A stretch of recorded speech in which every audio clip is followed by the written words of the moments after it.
അമൃത് Veni life quit presents daily news സായാഹ്ന വാർത്തകൾ powered by Pulimoottil silks KSFE in association with Joy Alukkas.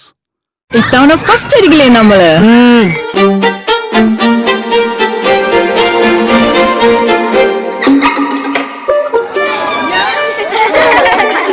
കുട്ടികൾക്കൊക്കെ pain ശല്യം ഉണ്ടാകും. അതുകൊണ്ട് ലൈസ് കിറ്റ് ഉപയോഗിച്ച് ക്ലാസ്സിൽ വരാൻ പ്രത്യേകം ശ്രദ്ധിക്കണം. ലൈസ് കിറ്റ് ലൈസ് റിമൂവർ പെയിൻ ശല്യത്തിൽ നിന്നും ഉടനടി ആശ്വാസം.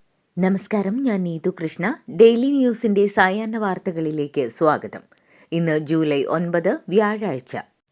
വയനാട് കള്ളാടിയിലുണ്ടായ മണ്ണിടിച്ചിൽ ദുരന്തത്തിൽ കാണാതായ 4 പേരുടെ മൃതദേഹങ്ങൾ കൂടി കണ്ടെടുത്തു. ഇതോടെ മരിച്ചവരുടെ എണ്ണം 7 മരിച്ചവരെല്ലാം ഇതര സംസ്ഥാന തൊഴിലാളികളാണ്. ഇനി ഒരാളെ കൂടി കണ്ടെത്താനുണ്ട്. തെരച്ചിൽ തുടരുകയാണ്.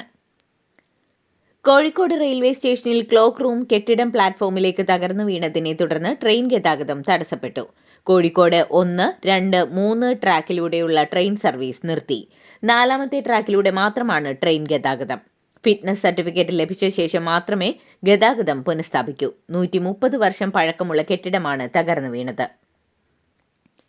വയനാട് കള്ളാടിയിലെ ദുരന്ത പ്രദേശം പ്രതിപക്ഷ നേതാവ് പിണറായി വിജയനും CPM സംസ്ഥാന സെക്രട്ടറി MV ഗോവിന്ദനും സന്ദർശിച്ചു.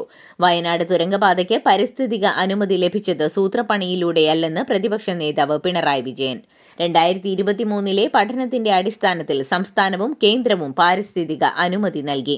അനുമതിക്കെതിരായ ഹർജികൾ ഹൈക്കോടതി 2025 ഡിസംബർ 16 തള്ളി. സുപ്രീം കോടതിയും ഹൈക്കോടതി വിധി ശരിവച്ചു. അദ്ദേഹം പറഞ്ഞു, വിഴിഞ്ഞം ഓഹരി വിവാദത്തിൽ മുഖ്യമന്ത്രി VD സതീശൻ ദേശാഭിമാനി മാത്രമല്ല മറ്റു പത്രങ്ങളും വായിക്കുന്നത് നല്ലതാണെന്നും പിണറായി വിജയൻ പറഞ്ഞു. തുരങ്കപാത നിർമ്മാണവുമായി ബന്ധപ്പെട്ട് മുൻപെന്തെങ്കിലും വിവരങ്ങൾ മറച്ചുവെച്ച് റിപ്പോർട്ട് നൽകിയിട്ടുണ്ടെങ്കിൽ അതിന്റെ ഉത്തരവാദിത്തം അന്നത്തെ സർക്കാരിനല്ലെന്ന് CPM സംസ്ഥാന സെക്രട്ടറി MV ഗോവിന്ദൻ. വിവരങ്ങൾ ആരെങ്കിലും മറച്ചുവച്ചിട്ടുണ്ടെങ്കിൽ മറച്ചുവെച്ചവരോടാണ് ചോദിക്കേണ്ടതെന്നും ഇതിൽ സർക്കാരിന് പങ്കില്ലെന്നും ഗോവിന്ദൻ പറഞ്ഞു. മണ്ണിടിച്ചിൽ ദുരന്തത്തെക്കുറിച്ച് അന്വേഷിക്കാനുള്ള കമ്മിറ്റിയെ മുഖ്യമന്ത്രി ഇന്നു പ്രഖ്യാപിക്കുമെന്ന് മന്ത്രി T. സിദ്ദിഖ്. നിർമ്മാണ കമ്പനി മാനദണ്ഡങ്ങൾ പാലിച്ചോ നിർദ്ദേശങ്ങൾ പാലിച്ചോ എന്നതടക്കം പരിശോധിക്കും. പദ്ധതി കൊണ്ടുവന്നതും പാറ പൊട്ടിക്കലിനടക്കം 3 ഉദ്ഘാടനങ്ങൾ സംഘടിപ്പിച്ചതുമെല്ലാം ആരാണെന്ന് എല്ലാവർക്കും അറിയാമെന്നും മന്ത്രി T. സിദ്ദിഖ് പറഞ്ഞു. കേരള PSC ഡിവിഷണൽ അക്കൗണ്ടന്റ് പരീക്ഷയിൽ ക്രമക്കേടെന്ന് ആരോപണം. റൂൾ വ്യവസ്ഥ ലംഘിച്ച് 2 തവണയായി PSC പരീക്ഷ നടത്തി. റൂൾ പ്രകാരമുള്ള അനുപാതം തെറ്റിക്കുകയും ചെയ്തു. പുതിയ ഉദ്യോഗാർത്ഥികളെ തിരികെ കയറ്റാനുള്ള നീക്കമാണിതെന്നാണ് ആരോപണം. PSC ക്രമക്കേടിൽ ക്രൈംബ്രാഞ്ച് തിടുക്കത്തിൽ കേസെടുത്തേക്കില്ല. പ്രാഥമിക അന്വേഷണത്തിന് ഫയലുകൾ ആവശ്യപ്പെട്ട് ക്രൈംബ്രാഞ്ച് PSCക്ക് കത്തു നൽകും. PSC ഫയലുകൾ വിട്ടു നൽകിയില്ലെങ്കിൽ നിയമയുദ്ധത്തിലേക്ക് നീങ്ങിയേക്കും.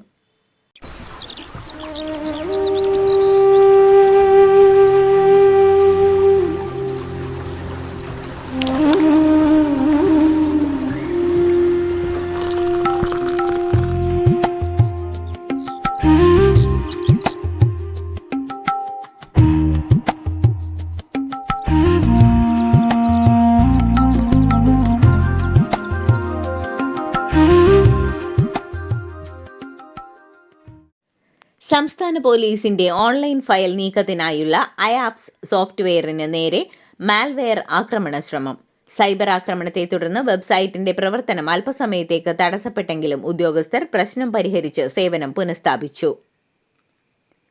കൂട്ടപിരിച്ചുവിടലിനെതിരെ ഇടപെടാൻ സർക്കാരിന് അധികാരമുണ്ടെന്ന് ഹൈക്കോടതി. തൊഴിൽ വകുപ്പ് ഇടപെടലിനെതിരെ ഹൈക്കോടതിയെ സമീപിച്ച US കമ്പനി കോറോ ഹെൽത്ത് കമ്പനിയുടെ ഹർജിയിലാണ് കോടതി ഇങ്ങനെ നിരീക്ഷിച്ചത്. 800 പേരുടെ ജോലി നഷ്ടപ്പെടുന്ന വിഷയത്തിൽ സർക്കാർ നാളെ വിളിച്ച ചർച്ചയിൽ പങ്കെടുക്കണമെന്നും കമ്പനി അധികൃതർക്ക് ഹൈക്കോടതി നിർദ്ദേശം നൽകി.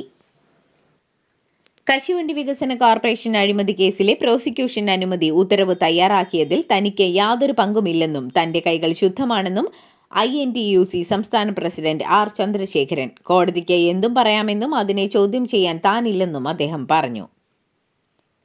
തിരുവനന്തപുരം വാഴോട്ടുകോണം കൗൺസിലർ സുഗതന് സത്യപ്രതിജ്ഞ ചെയ്യാൻ ഇടക്കാല ജാമ്യം. നെടുമങ്ങാട് 2ാം ക്ലാസ് മജിസ്ട്രേറ്റ് കോടതിയാണ് ഇടക്കാല ജാമ്യം അനുവദിച്ചത്.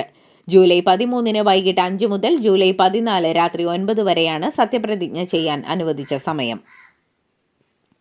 കലാമണ്ഡലത്തിലെ താൽക്കാലിക അധ്യാപക നിയമനത്തിനായുള്ള അഭിമുഖം നടത്താൻ അനുവദിക്കില്ലെന്ന് കോൺഗ്രസ്. സാംസ്കാരിക വകുപ്പിന്റെ അനുമതിയില്ലാതെ കലാമണ്ഡലത്തിൽ താൽക്കാലിക അധ്യാപക നിയമനങ്ങൾ നടക്കുന്നു എന്നാണ് കോൺഗ്രസിന്റെ പരാതി. പെരുമ്പാവൂരിൽ ലഹരി വിൽപ്പന ആരോപിച്ച് ആൾക്കൂട്ട വിചാരണ. 3 യുവാക്കളെ തടഞ്ഞു നിർത്തി തലമുണ്ടനം ചെയ്തതായി പരാതി. ബുധനാഴ്ച വൈകിട്ട് 4:30യോടെയായിരുന്നു സംഭവം. വാഴക്കുളം മഞ്ഞപ്പെട്ടി സ്വദേശികളാണ് പെരുമ്പാവൂർ പോലീസിൽ പരാതി നൽകിയത്. ആഭ്യന്തരമന്ത്രി രമേശ് ചെന്നിത്തലയ്ക്കെതിരെ സമൂഹമാധ്യമങ്ങളിൽ ദുഷ്പ്രചാരണം നടത്തിയ RSS പ്രവർത്തകനായ മണ്ണാറശാല സ്വദേശി അനിൽകുമാറിനെതിരെ ഹരിപ്പാട് പോലീസ് കേസെടുത്തു. ഒരു വാർത്താമാധ്യമത്തിന്റെ ഫേസ്ബുക്ക് പേജിൽ വന്ന വാർത്തയ്ക്ക് താഴെ കമന്റ് ഇട്ടതിനാണ് നടപടി. ഉസ്ബെക്കിസ്ഥാനിൽ കൊല്ലപ്പെട്ട മലയാളി വിദ്യാർത്ഥിനി സാവരിയയുടെ ശരീരത്തിൽ ഉടനീളം മർദ്ദനമേറ്റ മുറിവുകളും പാടുകളുമെന്ന് കുടുംബം. അറസ്റ്റിലായ മലപ്പുറം പുലാമന്തോൾ സ്വദേശി സദറുൽ അനമിനെതിരെ ഗുരുതര ആരോപണങ്ങളാണ് കുടുംബം ഉന്നയിക്കുന്നത്. യുവതിയെ മതപരിവർത്തനത്തിന് യുവാവ് നിരന്തരം പ്രേരിപ്പിച്ചിട്ടും പെൺകുട്ടി അതിന് തയ്യാറായില്ലെന്നും ബന്ധു പറയുന്നു.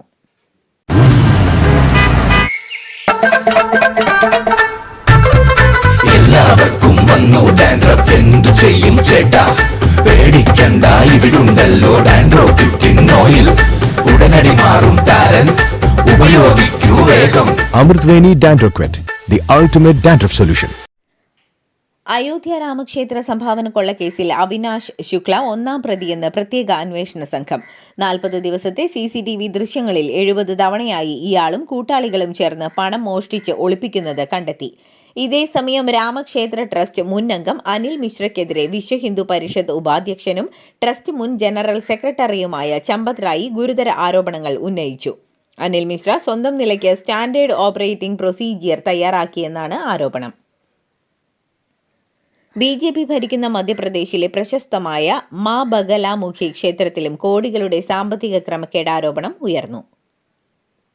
മഹാരാഷ്ട്ര റായ്ഗഡിൽ വെള്ളപ്പൊക്കത്തിൽ ഹിന്ദുസ്ഥാൻ പെട്രോളിയം കോർപ്പറേഷൻ ലിമിറ്റഡിന്റെ പ്ലാന്റിൽ വെള്ളം കയറി. 3000-ഓളം ഗ്യാസ് സിലിണ്ടറുകൾ പുഴയിലൂടെ ഒഴുകിപ്പോയി. പ്ലാന്റിൽ സൂക്ഷിച്ചിരുന്ന സിലിണ്ടറുകൾ പാതാൾ ഗംഗ പുഴയിലേക്കും അടുത്തുള്ള കായലിലേക്കും ഒഴുകിപ്പോയി. പശ്ചിമബംഗാൾ നിർമ്മാണത്തിലിരുന്ന ക്രൈസ്തവ ദേവാലയത്തിന് നേരെ ആൾക്കൂട്ട ആക്രമണം. കൊൽക്കത്തയിൽ നിന്ന് 30 കിലോമീറ്റർ അകലെ സൗത്ത് 24 പർഗാനാസ് ജില്ലയിലെ സോനാപൂർ പോലീസ് സ്റ്റേഷൻ പരിധിയിലുള്ള സുഭാഷ് ഗ്രാമിലാണ് സംഭവം. ഇന്ത്യയിൽ 2800 കോടി രൂപയുടെ നിക്ഷേപം പ്രഖ്യാപിച്ച് ഓസ്ട്രേലിയയിലെ ജീവനക്കാരുടെ പെൻഷൻ ഫണ്ട് കൈകാര്യം ചെയ്യുന്ന ഓസ്ട്രേലിയൻ സൂപ്പർ കമ്പനി. ഓസ്ട്രേലിയൻ സന്ദർശനത്തിനിടെ പ്രധാനമന്ത്രി നരേന്ദ്രമോദി അവിടുത്തെ മുൻനിര വ്യവസായികളുമായി നടത്തിയ കൂടിക്കാഴ്ചയിലാണ് ഈ പ്രഖ്യാപനം ഉണ്ടായത്. പശ്ചിമേഷ്യൻ സംഘർഷം തുടരുന്നതിനിടെ ഗൾഫ് രാജ്യങ്ങൾക്ക് ഇറാന്റെ ആക്രമണം. ബഹ്റൈൻ, കുവൈത്ത്, ഖത്തർ എന്നീ രാജ്യങ്ങളിൽ പുലർച്ചെ മുതൽ വ്യോമാക്രമണ മുന്നറിയിപ്പ് സൈറണുകൾ മുഴങ്ങി. ഇന്ന് പുലർച്ചെയുണ്ടായ വ്യോമാക്രമണ ഭീഷണിയെ തുടർന്ന് ബഹ്റൈനിൽ 2 തവണയാണ് അപായ സൈറണുകൾ മുഴങ്ങിയത്.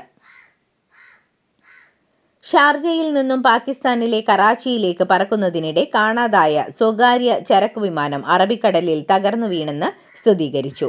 അപകടം നടന്ന് 12 മണിക്കൂറിന് ശേഷം ഒർമാര തുറമുഖത്തിന് തെക്ക് 53 നോട്ടിക്കൽ മൈൽ അകലെ ആഴക്കടലിൽ നിന്ന് വിമാനത്തിന്റെ അവശിഷ്ടങ്ങൾ രക്ഷാപ്രവർത്തകർ കണ്ടെത്തി. ഖാലിസ്ഥാൻ തീവ്രവാദി ഹർദീപ് സിംഗ് നിജ്ജറുടെ കൊലപാതകവുമായി ബന്ധപ്പെട്ട് ജയിലിൽ കഴിയുന്ന മാഫിയ തലവൻ ലോറൻസ് ബിഷ്ണോയിയെ കൈമാറണമെന്ന അമേരിക്കയുടെ ആവശ്യം നിയമപരമായി പരിശോധിച്ച് തീരുമാനമെടുക്കുമെന്ന് കേന്ദ്ര സർക്കാർ. ലോകകപ്പിലെ ക്വാർട്ടർ ഫൈനൽ പോരാട്ടങ്ങൾക്ക് ഇന്ന് അർദ്ധരാത്രിയോടെ തുടക്കമാകും. ബോസ്റ്റണിലെ ജിലറ്റ് സ്റ്റേഡിയത്തിൽ നടക്കുന്ന ആദ്യ ക്വാർട്ടർ ഫൈനൽ പോരാട്ടത്തിൽ കഴിഞ്ഞ തവണ റണ്ണേഴ്സ് അപ്പായ ഫ്രാൻസ് ആഫ്രിക്കൻ കരുത്തരായ മൊറോക്കോയെ നേരിടും.